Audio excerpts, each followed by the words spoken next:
Hello everyone, my name is Oliver East and welcome to the Dice Tower. Today I'm here to review Deep Dive from AEG and Flat Out Games. It's a push your luck style game featuring penguins for 1 to 6 players. Let's jump in and see how the game plays. So, setting up Deep Dive, you're going to have something like this. Now, normally you'd have a bit more space between the different layers, but you have the 1 bubble lightest all the way down to the 5 bubble darkest blue tiles. Like I said, you'd spread them out a little bit so you don't merge them too much, but this is what it looks like for a 3-player game. There are additional tiles that you would put in for a 4 and above game, and if we're going to set up for 3, then we just need to remove 3 of these from each of the layers. So let's remove those, and we are ready to begin. Each player is going to take 3 penguin meeples of 1 colour, and you're going to randomly assign the first player. This is just going to help you remember who had the first turn, so when it comes to near the end of the game, everyone can have had the same number of turns. As a general rule of thumb, the further down you go, the more predators, or at least the higher percentage there is of predators. Roughly it's 50-50 between items of food and predators in the dark blue, and your percentage is a lot better off higher up. On a turn, you will take 1 of your meeples and place it into the top area, at least at the start of the game. You'll then randomly choose a tile. If it's food, you can either choose to take it and it will score you points, we'll come on to how at the end, or you can choose to push your luck and, well, deep dive or dive deeper. So let's say we go here, we turn this over. This is an oxygen bubble. It will be potentially in any of the 4 sort of higher up parts of the ocean, and it forces you to go down to the next level. Let's push our luck because we have to. Well, I don't want to go any further, so I'm going to take this tile. It will become scoring for me, and that penguin comes back. Now it's the yellow's turn, and they're going to flip one over. It's a rock. Now we'll take that and come on to what it does in a minute. They could have, however, instead just have taken this because it was face up in that area. Well, I think that's actually what purple's going to do. They don't want to push their luck. That's face up. They can have that, and that comes back to them. Green is going to go here, and, well, there's nothing to take. Oh, they've been locked in by a predator. That penguin does not come back to you, at least not yet. The yellow player will decide to use this, because then we can see what a rock does. They're going to spend it, throwing it back into the box, and they can start at any level. Well, let's start here and risk it. It's a 50-50. They got some points after all, so they're going to take that back. The green player can skip this layer because they have a penguin there already. So they'll start here. They'd turn something over, maybe they choose to take that.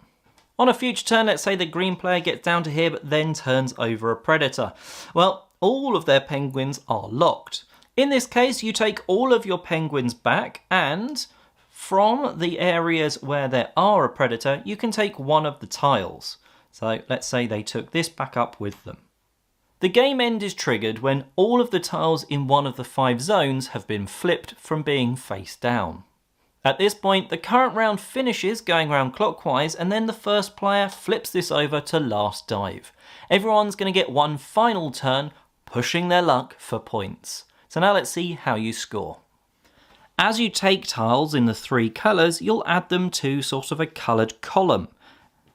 So slowly they'll build up, and you're going to try and complete a row. You do this because a complete row scores the full value of points. So this one here would be a total of 8 points. For every row that you've got incomplete, you're going to score half the points rounded down. So this is going to be a total of 11 for the second row. Halved that and rounded down is 5 points. Rocks at the end of the game do nothing for you, so you might want to use them during the game. Whoever has the most points at the end of the game wins, and if there's a tie, players with the most completed rows wins. After that, the victory is shared. And that's how you play Deep Dive. So let's start off with the production quality, and there's some positives and some concerns that I have for sort of longevity of the game. First of all, we have some cool penguin meeples. Each colour, there's 6 colours, each one has like 3 designs, and that's replicated across the colours. It doesn't matter which penguin of the 3 you're using, which some people had questioned when just looking at the game. Going down the layers, I personally think the different shades of blue that they've chosen have been absolutely brilliant to be able to tell them apart at a glance. But they also do have little air bubbles on the back of them, going from 1 through to 5 bubbles, so you can tell from the backs of the tiles, just by looking, by colour, all those bubbles, which layer they're supposed to be in. One thing that's not going to be great for colourblind players though is the green and quite greeny yellow that they chose for 2 of the colours that you're collecting in the set collection. The pinks are definitely pink, the greens are green, and then the yellowy greens, oh, is that yellow, green? They could have definitely made that a more distinctive yellow or even a more distinctive other colour. It was a bit of an odd choice.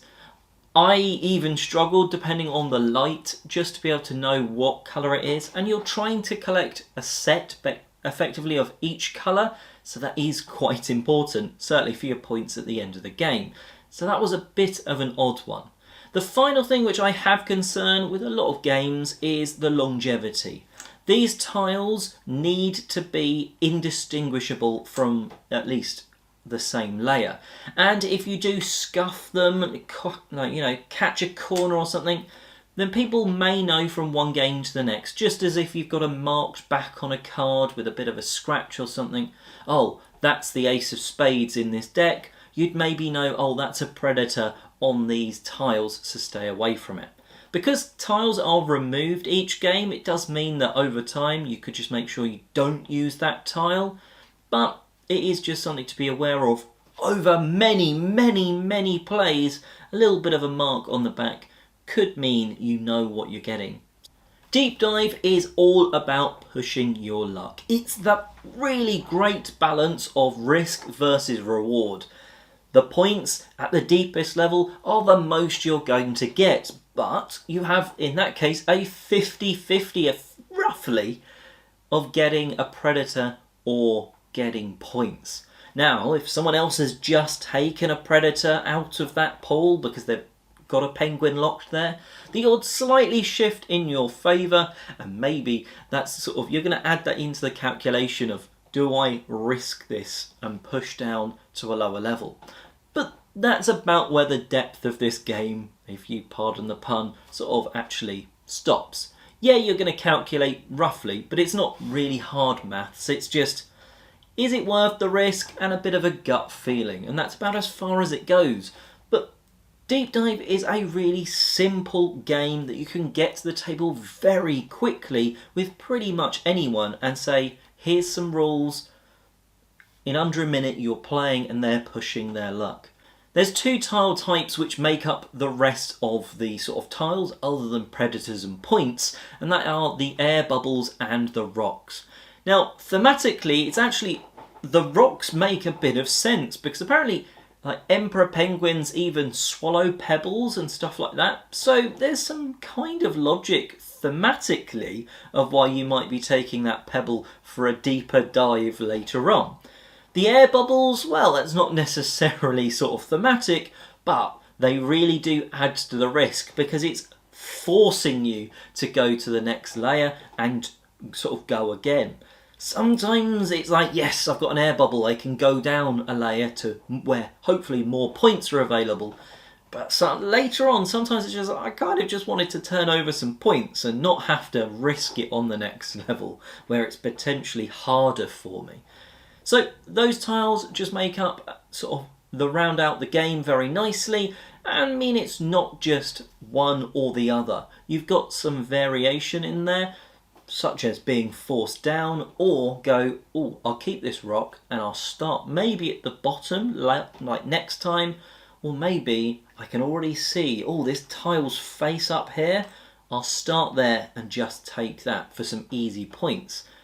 And they just shake it up, and it's not just always have you been stopped by a predator, or are you scoring points? And I think that adds just enough to make it a little bit more interesting. For me, a push your luck game gets good when there's not just one opponent, and that's going to be the case for me with Deep Dive.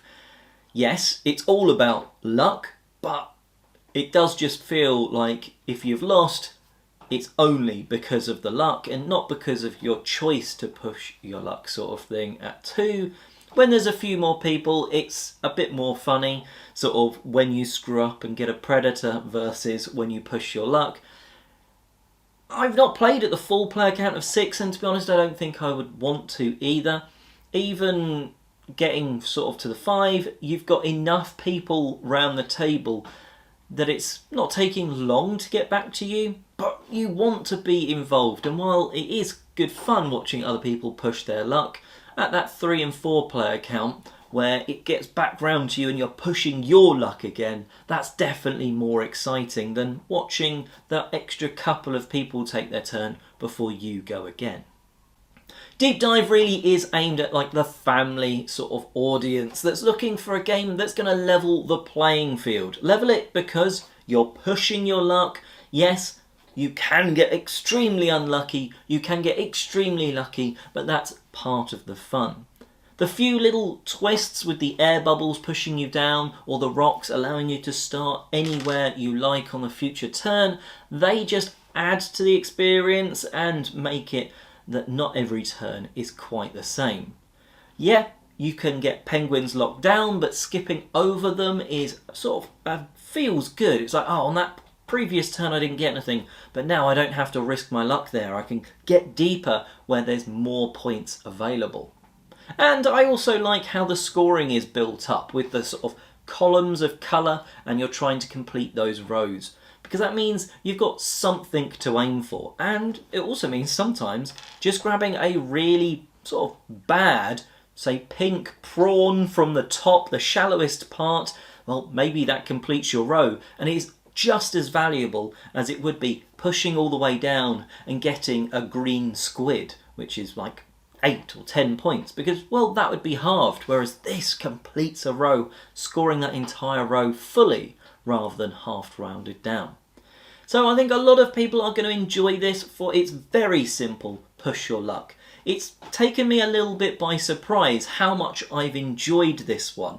I thought it was one that I'll give a couple of plays and then it might leave the collection, but actually, certainly, I think my wife would be really unhappy if it left the collection. For me, it's a push your luck game that I've really enjoyed, even if it doesn't have, despite the name of Deep Dive, much depth past just push your luck. So for me, it's a really good, sort of knocking on great game, so I'm going to give it a 7 out of 10.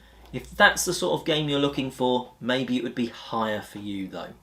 I hope you've enjoyed the review. Please check out other reviews and such on the Dice Tower. And until next time, have a great day gaming.